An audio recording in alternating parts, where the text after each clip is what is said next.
வாங்க சூப்பரான இடியாப்பமும் கருப்பட்டி பால் கொலக்கட்டை எப்படி பண்றதுங்கறத பார்க்கலாம்.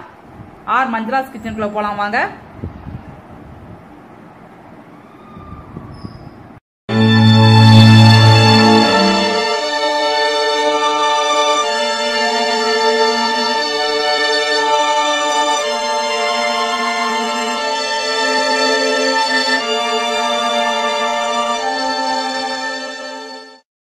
ஹாய் வீவர்ஸ், ஆர் மஞ்சுளாஸ் கிச்சனுக்கு உங்களை வரவேற்கிறேன்.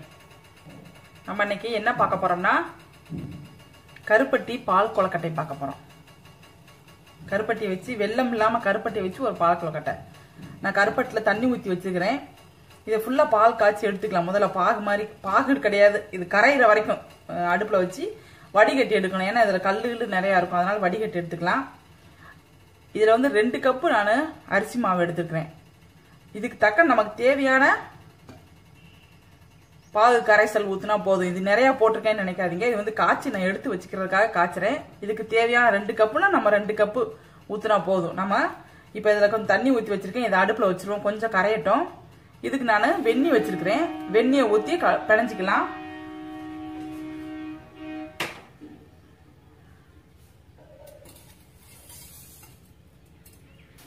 பாருங்க, வெந்நி காய்ச்சிருக்கேன். இதுல கொஞ்சோண்டு ஒரு பிஞ்சளவு உப்பும் நெய் 1 ஸ்பூன் ஊத்திருக்கேன்.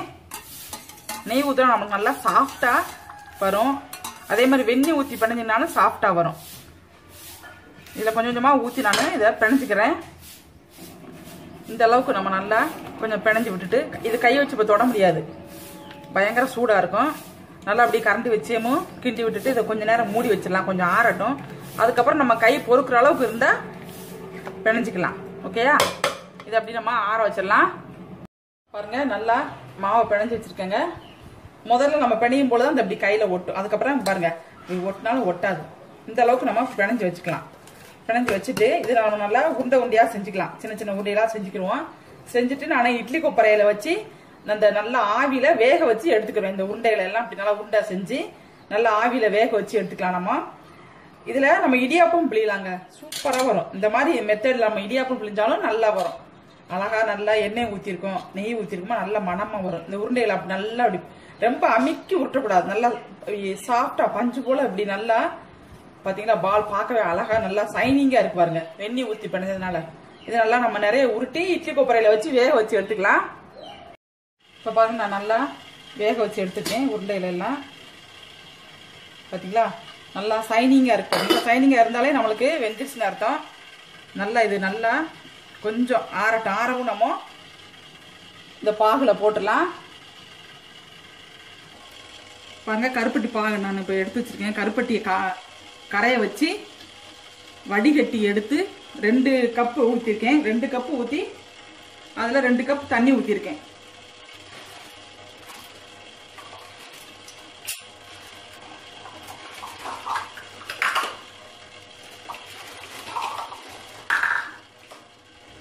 பாருங்க, இந்த கப்பு இதான் 1 கப்பு. இந்த கப்பு அளவுக்கு 2 கப் மாவு எடுத்தேன். அதே அளவுக்கு பாகு எடுத்து, பாகா எடுக்கல, கருப்பட்டி கரைய வச்சிருக்கிறேன். நல்லா வெந்நியாக்கி அதில் கரைய வச்சு அதில் 2 கப்பு கருப்பட்டி பாகும் 2 கப்பு தண்ணியும் ஊற்றி கொதிக்க வைக்கிறேன். இதில் நல்லா இதில் ஏலக்காவும் சுக்கும் நுணுக்கி போட்டிருக்கேங்க. உங்களுக்கு சுக்கு டேஸ்ட் வேணும்னா போட்டுக்கோங்க, வேண்டாம்னா விட்டுடலாம். ஏலக்காய் மட்டும் போட்டா போதும். இது நல்லா கொதிக்கட்டும். அதுக்குள்ளே நம்மளுக்கு இந்த உருண்டையெல்லாம் ஆறிடும். அதுக்கப்புறமா எடுத்து இதில் நம்ம போடலாம். பாருங்க, இந்த பால்ஸ் எல்லாம் நல்லா ரசகுல்லாக்குள்ள இருக்கும் பாருங்க, பன்னீர் பால்ஸ் அது மாதிரி இருக்குங்க. பாருங்க எவ்வளவு சாஃப்டா எப்படி இருக்கு பாத்தீங்களா, ஸ்பாஞ்ச் மாதிரி இருக்கு பாருங்க. நல்லா அப்படி அமுக்குனா ஸ்பாஞ்ச் மாதிரி. நம்ம உருண்டைகள் அப்படி வேக வைக்காம வெந்நி வச்சு கழுவாம அப்படியே போட்டோம் வச்சுக்கோங்களேன், இந்த தண்ணியில வேகும் பொழுது ஹார்டா தான் இருக்கும் இந்த பால். இந்த உருண்டைகள் நீங்க யார் வேணாலும் செஞ்சு பார்க்க சொல்லுங்க, அதே ஹார்டா தான் இருக்கும். நாங்க இவ்வளவு நாள் நான் அப்படிதான் நானும் பண்ணேன். இந்த மாதிரி உருண்டையா செஞ்சு தண்ணி இது கொதிக்கவும் அதுலதான் வேக போட்டேன். ஆனா இப்போ வெந்நிய நல்லா நம்ம இடியாப்பத்துக்கு எப்படி மாவு பிணையுமோ அதே மாதிரி பிணைஞ்சி நல்லா எண்ணெய் நான் நெய் ஊத்திருக்கேன். அந்த இது சைனிங் நல்லா, அந்த வாசம் நல்லா இருக்கு, நல்லா ஸ்பாஞ்சா இருக்கு பாருங்க. இது அப்படியே நம்ம அந்த பால்ல போட்டதுக்கு அப்புறமும் இதே மாதிரியே இருக்குங்க, அப்படியே ரசகுல்லா மாதிரியே இருக்கும். என்ன கலர் தான் கருப்பா இருக்குங்க. நீங்க உங்களுக்கு இந்த கருப்பட்டி உங்களுக்கு பிடிக்கலன்னு வச்சுக்கோங்களேன், வெல்லம் போட்டுக்கலாம், ஜீனி போட்டுக்கலாம், என்ன பிடிக்குமோ அதை நீங்க போட்டுக்கலாம். இப்ப பாருங்க, நானும் இந்த உருண்டைகளை போட்டுக்கலாம். மெல்ல அப்படியே ஒண்ணுன்னா தள்ளி விட்டுருவோம், மேல தேய்ச்சிடும் இல்லாட்டி.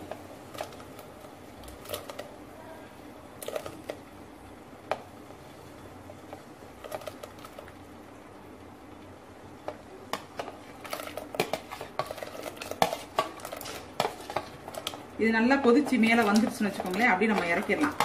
ரொம்ப நேரம் கொதிக்க வைக்க வேண்டியதில்லை. இது நம்ம ஏற்கனவே வேக தான் வச்சிருக்கோம், அதனால ரொம்ப நேரம் கொதிக்க வைக்க வேண்டியது இல்லைங்க. நம்ம இந்த மாதிரி உருண்டையை வந்து தனித்தனியா இப்படி இருக்கணும். உதிரி உதிரியா இருந்துச்சுன்னா தான் உங்களுக்கு நல்லா இருக்கும். உன்னோட ஒண்ணு ஒட்டிட்டு இருந்தா நல்லாவே இருக்காதுங்க. இப்ப இது நல்லா கொதிக்கட்டும். கொதிக்கவுமே இந்த தண்ணி கொஞ்சம் வத்தும். நீ பாருங்க, அதே மாவுல இடியாப்பம் பிடிச்சிருக்கேன் பாருங்க. சூப்பரா இந்த பாருங்க, நூல் நூலா எப்படி வருது பாத்தீங்களா? நல்ல பஞ்சு மாதிரி இருக்குது பாருங்க, அழகா இருந்து பாருங்க. இதே மெத்தேட் இடியாப்பம் நல்லா இருக்குங்க. இப்ப பாருங்க, இந்த பாருங்க ஒரு உருண்டை மிதந்துருச்சு, இந்த அடுத்த உருண்டை வருது பாருங்க மேல. இப்படி பாத்தீங்களா, ஒவ்வொரு உருண்டையா அப்படி மேல வந்துருங்க. மேல வந்துருச்சுனாலே நம்மளுக்கு நல்லா வெந்துருச்சுன்னு அர்த்தம். இத்தனைக்கு இன்னும் கொதிக்க கூட இல்ல, அந்த உருண்டையெல்லாம் நல்லா மேல பாத்தீங்களா ஒன்னொன்னா வந்துருச்சு பாருங்க. எல்லாம் அப்படியே ஒன்னொன்னா ஒவ்வொரு உருண்டையா மேல வந்துரும். அப்படி வந்துருச்சுனாலேயும் மிதந்துச்சுனாலேயும் நம்மளுக்கு உருண்டைகள் ஏற்கனவே நம்ம வேக தான் வச்சிருக்கோம், அதனால ஃபுல்லா வெந்துருச்சு.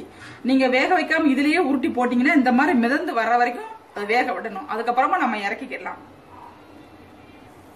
இப்ப பாருங்க, நம்மளுக்கு முக்காவாசி உருண்டைய மேல மிதக்க ஆரம்பிச்சிருச்சு. இப்ப வந்து நம்ம இதுல ஒரு 5-6 உருண்டையை மட்டும் தண்ணியில கரைச்சி வச்சிருக்கேன், அதை இதை ஊத்திடலாம்.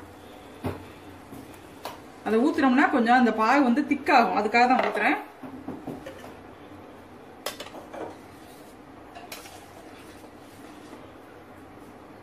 கொஞ்ச நேரத்துல அது கொஞ்சம் திக்காயிரும். இப்ப பாருங்க, நம்மளுக்கு கொஞ்சம் திக்கா வந்துருச்சு பாத்தீங்களா? முதல்ல தண்ணியா இருந்தது, இப்ப நல்லா திக்கா வந்துருச்சு. இப்ப இதுல தேங்காய் பூ போட்டுடலாம்.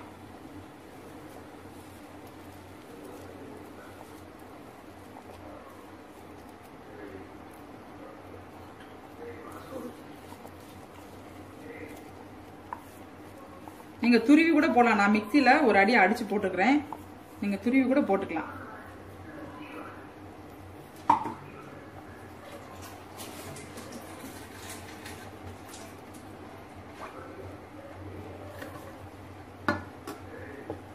சூப்பரா நம்மளுக்கு பாலக்கொழுக்கட்டை ரெடி ஆயிடுச்சுங்க.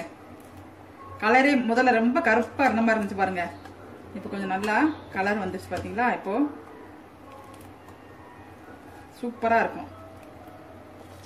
இப்பயும் அந்த பால்ஸ் நல்லா ஸ்பாஞ்ச் மாதிரி தான் இருக்கும் பாருங்க. மறுபடியும் உங்களுக்கு நான் பிரஷ் பண்ணி காமிக்கிறேன் பாருங்க.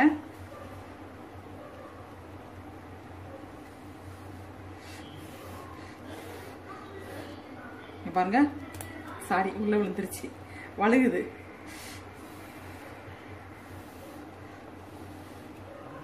பாத்தீங்களா? பஞ்சு மாதிரி இருக்கு பாருங்க, சூப்பரா இருக்குங்க. நீங்க உங்க வீட்டுல இதை மாதிரி செஞ்சு பாருங்க. செஞ்சு பார்த்து உங்களுடைய கமெண்ட்ஸ் சொல்லுங்க. என்னோட சேனல் இது வரைக்கும் சப்ஸ்கிரைப் பண்ணாதவங்க கொஞ்சம் தயவுசெய்து சப்ஸ்கிரைப் பண்ணுங்க. தேங்க்யூ, பாய்.